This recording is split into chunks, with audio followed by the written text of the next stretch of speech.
আজকের দিনটা ছিল 26 জুলাই। আজকে হচ্ছে শনিবার। এখন সকাল প্রায় হচ্ছে 7:30-8টার মতন বাজছে। আজকে ভাবলাম যে ব্যালকনিটা একটু ক্লিন করা যাবে। যেহেতু আমার ব্যালকনিতে এই গ্রাস কার্পেটটা পাতা আছে, তাই প্রত্যেক 15 দিন অন্তর অন্তরই আমি এই গ্রাস কার্পেটটা তুলি আর তারপরে সেটাকে ঝেড়ে রোদে দিই। 2-3 দিন এরকমই থাকে, ব্যালকনিটা ঝাড়া মোছা হয়। আর তারপরে আবার গ্রাস কার্পেটটা পাতি। অনেকেই জিজ্ঞেস করেছিলে ব্যালকনিটা আমি সাজিয়ে রাখি, বৃষ্টিতে কোনো সমস্যা হয় কিনা।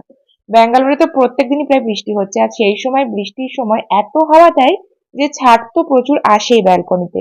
কিন্তু এই গ্রাস কার্পেটটা কিন্তু ওয়াটারপ্রুফ, আমি আজ 2.5 বছর ধরে ইউজ করছি, কোনো রকমই সমস্যা হয়নি। বাকি যে জিনিসগুলো রেখেছি যেগুলো বৃষ্টিতে সমস্যা না হয় সেরকম জিনিসই দিয়েই সাজিয়েছি। আজকে ছুটির দিন হলেও তোজো স্কুলে আসতে হয়েছিল, প্যারেন্টস ডে সেলিব্রেশন ছিল। কি করেছি না করেছি সেটা পরের একটা ব্লগে তোমাদের সাথে শেয়ার করব। 12টা পর্যন্ত প্রোগ্রাম ছিল, 10টা থেকে তারপরে আমি এসেছিলাম ব্লাউজ বানাতে দেওয়ার জন্য। এই শাড়িগুলো আমি তো যখন বাড়ি গেছিলাম তখনই কিনে এনেছি। পুজোর জন্য কি কি শাড়ি কিনেছি সেটারও একটা ব্লগ তোমাদের সাথে শেয়ার করব। ব্লাউজ বানাতে দিয়ে চলে এসেছিলাম বাড়ি, আর তোজোদের স্কুলে রিফ্রেশমেন্টের জন্য একটা প্র্যাকটিস আর একটা পেস্ট্রি দিয়েছিল। এটা দেখে সত্যি ছোট বয়সের কথা মনে পড়ে গেল। আমাদের স্পোর্টস এর দিনগুলোতে স্পোর্টস হয়ে যাওয়ার পরে এরকম ভাবেই কলা কেক এই সমস্ত কিছু টিফিন দিত। আর সকাল থেকে বারবার মেঘ হচ্ছে রোদ হচ্ছে, এই করতে করতে 2টোর দিকে বেশ জমজমিয়ে বৃষ্টি এসেছে।